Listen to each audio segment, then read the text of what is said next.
बिस्मिल्लाहिर्रहमानिर्रहीम अस्सलाम वालेकुम। आज 28 जून है साल 2026 और मैं आपका मिज़बान गुलाम मुस्तफ़ा। उम्मीद है कि आप लोग जहां भी होंगे बखैर आफियत होंगे। नाज़रीन मोहतरम, एक मरतबा फिर घुमसान की जंग जो है वो छिड़ चुकी है। अमेरिका की जानब से रात गए ईरान के ऊपर हमले किए गए हैं। ईरान ने नाज़रीन मोहतरम बारिश कर दिया है मिसाइलों की बहरीन के ऊपर और कुवैत के ऊपर। और इसके साथ साथ पूरी दुनिया के अंदर अगर सबसे बड़ा अमेरिका का कोई सफारत खाना मौजूद है तो वो इराक बगदाद के अंदर मौजूद है। और फर्स्ट टाइम हम देख रहे हैं जब से ये जंग छिड़ी है, ग्रीन जोन का एरिया उसको बोला जाता है, जिस तरह से इस्लामाबाद के अंदर रेड जोन का इलाका है, तो उस ग्रीन जोन के इलाके के अंदर वहां पर उनका सफारत खाना मौजूद है। वहां पर बाकायदा टैंक, तोपें और जो गाड़ियां हैं बमबारी करने वाली और हर किस्म की, वो वहां पर पहुंच चुकी हैं और उसका घेराव जो है वो कर लिया गया है। वहां पर इतनी बड़ी तादाद में ये मिलिट्री और तमाम चीजें क्यों गई हैं, हमले की इतलात भी सामने आ रही हैं। इससे रिलेटेड जो हकाइक हैं वो आप लोगों के साथ मैं शेयर करूंगा। और इसके साथ साथ नाज़रीन मोहतरम, जो कराची के अंदर रात के धमाका हुआ, वहां पर जो क्लियरेंस ऑपरेशन है वो मुकम्मल हो चुका है, उसकी तफसील पर भी बात करेंगे। इसके साथ साथ नाज़रीन मोहतरम, हम बात करने जा रहे हैं जियो न्यूज़ की जानब से जो एक गुस्ताखी की गई है करीम आका सल्लल्लाहु अलैहि वसल्लम की बारगाह में, इस पर भी हम शुरू में बात करेंगे। अगर आप इस चैनल पर नए हैं तो उसको लाजमी सब्सक्राइब कर लें और कमेंट सेक्शन के अंदर अपनी जो कीमती राय है उसका इजहार भी जरूर फरमा लें और पाकिस्तान जिंदाबाद जरूर लिखें। नाज़रीन मोहतरम, इस पूरी कायनात के अंदर अगर हमारे लिए कोई रेड जोन है तो वो करीम आका सल्लल्लाहु अलैहि वसल्लम की ज़ात मुबारका है। अगर उनकी शान पर कोई हर्फ आता है, उनकी ज़ात पर कोई हर्फ आता है, तो हमें जिंदा रहने का कोई हक नहीं पहुंचता। अभी मामला ये पेश आया कि यौम अशूरा का जो दिन था, 10 मुहर्रम उल हराम का दिन था, उस दिन एक डॉक्यूमेंट्री जो है वो पेश की गई। जियो न्यूज़ के ऊपर एक प्रोग्राम है सफ़र इश्क, उस प्रोग्राम के अंदर ये डॉक्यूमेंट्री पेश की गई जिसके अंदर करीम आका सल्लल्लाहु अलैहि वसल्लम, हज़रत इमाम हसन रज़ी अल्लाह तआला अन्हु, हज़रत इमाम हुसैन रज़ी अल्लाह तआला अन्हु, आपके खाके जो हैं वो पेश किए गए, वो बनाए गए। अब ये एक बहुत बड़ी गुस्ताखी है। आज से चंद साल कबल फ्रांस का जो सदर है मैक्रोन, उसकी जानब से ये गुस्ताखी की गई थी। वो एक गैर मुस्लिम है, उसका मुल्क जो है वो भी इस्लाम के नाम पर नहीं बना। पाकिस्तान दुनिया के अंदर दो ऐसी रियासतें हैं जो कलमा तैयबा की बुनियाद पर, जिनकी बुनियाद रखी गई है, एक है मदीनातुल मुनव्वरा और दूसरी है रियासत पाकिस्तान।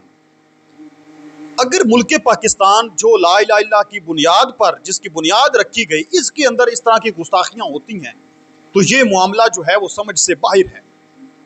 इतनी बड़ी गुस्ताखी। और फिर देखें, इनका आप अंदाज़ा लगाएं कि इनके बाप के शान में या इनके कोई, मतलब मैं समझता हूँ कि अगर जियो न्यूज़ का जो मालिक है उसकी शान में भी कोई गुस्ताखी हो जाती ना तो एक हंगामा बर्पा हो जाना था। इसको जी काट दिया जाए, ये कर दिया जाए, वो कर दिया जाए। अब तक हो सकता है सीसीटीवी वाले उस बंदे को मार देते कि जनाब इसने गुस्ताखी कर दिया। जियो न्यूज़ का जो चैनल है उसका मालिक है।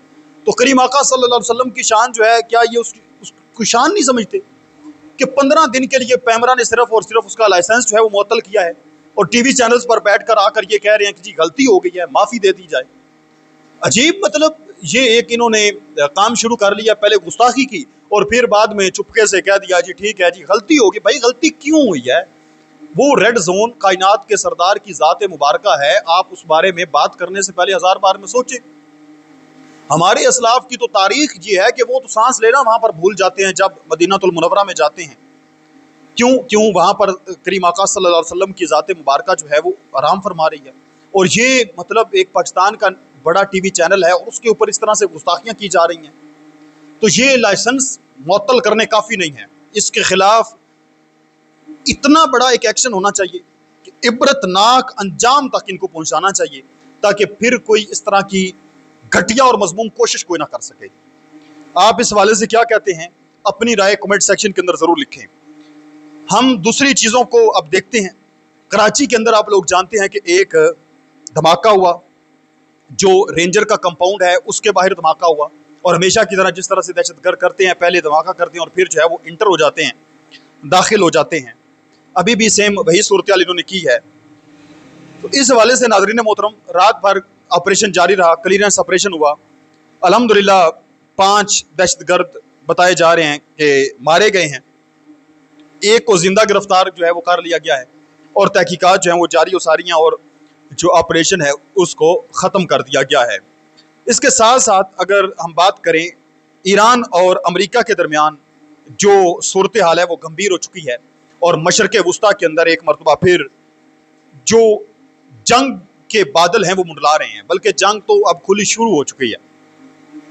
मामला ये पेश आया है कि अमेरिका ने एक बार फिर जंग बंदी मुआहदे की धज्जियां उड़ाई हैं। ईरान पर मुसलसल दूसरे रोज भी बमबारी की गई है। सिरक शहर और कशम जजीरे में धमाकों की बाकायदा आवाजें सुनी गई हैं। सेंटकॉम के मुताबिक अमेरिकी फौज ने पानामा के परचम बरदार ऑयल टैंकर पर हफ्ते की सुबह एक मुबैना तौर पर ईरानी ड्रोन से हमला किया था। अब इस ड्रोन हमले के बाद अमेरिका की जानब से हमले कर दिए गए। ईरान ने यह वाज़ेह तौर पर कहा था कि ये जो हम हमला कर रहे हैं ये इस वजह से किया जा रहा है कि आबनाए हुर्मुज़ की खिलाफवर्जी हो रही है, मतलब जो हम रूट दे रहे हैं उस रूट को ये इस्तेमाल नहीं कर रहे, ये एक जो अलहदा रूट है उसको इस्तेमाल कर रहे हैं। हमारी मर्जी से गुजरे तो कोई मसला नहीं बनेगा। बहरहाल उसके नतीजे में अमेरिका की जानब से बमबारी की गई, जिसके बाद पासदारान इनकलाब ने साफ साफ बता दिया कि जंग बंदी की खिलाफ वर्जी को इस्लामाबाद मुआहदे से मुतसादम समझा जाएगा। ऐसी सूरत में तमाम जारी अमल मुकम्मल तौर पर रोक दिए जाएंगे। तर्जमान पासदारान इनकलाब ने कुवैत और बहरीन में मुश्तरका मिसाइल और ड्रोन कार्रवाइयों का दावा किया। बारिश की गई बहरीन के अंदर भी और कुवैत के अंदर भी, वहाँ पर एक्टिव कर दिया गया जो उनका एयर डिफेंस सिस्टम है और हर चीज़ को। और बुनियादी तौर पर इन ममालिक के अंदर बताया जा रहा है कि जो 8 के करीब अमेरिका के फौजी अड्डे हैं या अमेरिका से रिलेटेड जो वहाँ पर मौजूद हैं, उनके सफारत खाने जो कुछ भी है उनका, उनके ऊपर जो है वो अटैक किए गए हैं। और जो आबनाए हुर्मुज़ है वहाँ पर भी सूरत हाल गंभीर हो चुकी है। इसके साथ साथ सदर ट्रंप ने कहा है कि एक मौका ऐसा भी आ सकता है जब हम मजीद माकूल नहीं रह सकते और अस्करी तौर पर इसका काम को मुकम्मल करने पर मजबूर हो जाएंगे जो हमने बहुत कामयाबी से शुरू किया था, यानी हम ईरान के ऊपर बहुत बड़े लेवल का हमला करेंगे।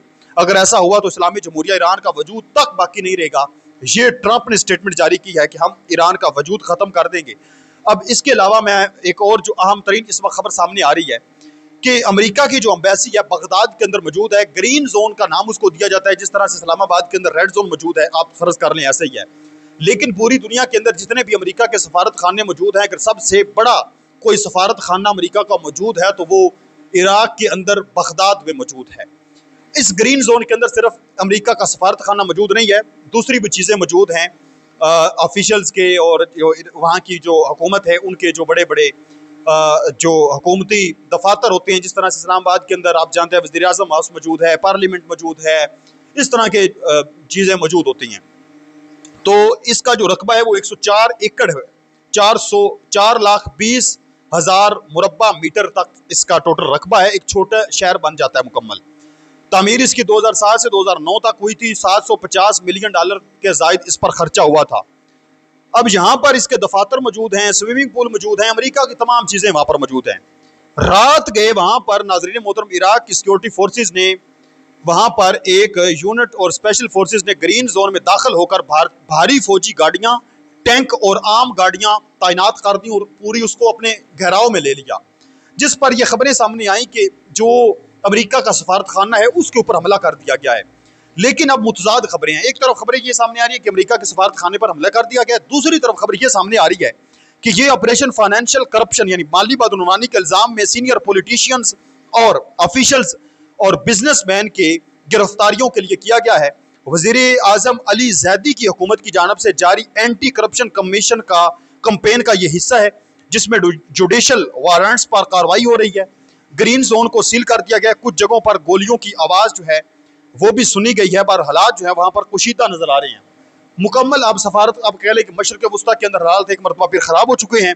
शायद पाकिस्तानी जो गवर्नमेंट है उसने यही सोचा है कि एक मरतबा फिर जंग छिड़ गई है, हो सकता है तेल की कीमतें फिर बढ़ जाएंगी, इस वजह से हमने तेल की कीमतें नहीं बढ़ाई। अजीब इनका भी एक मैकानिज़म है।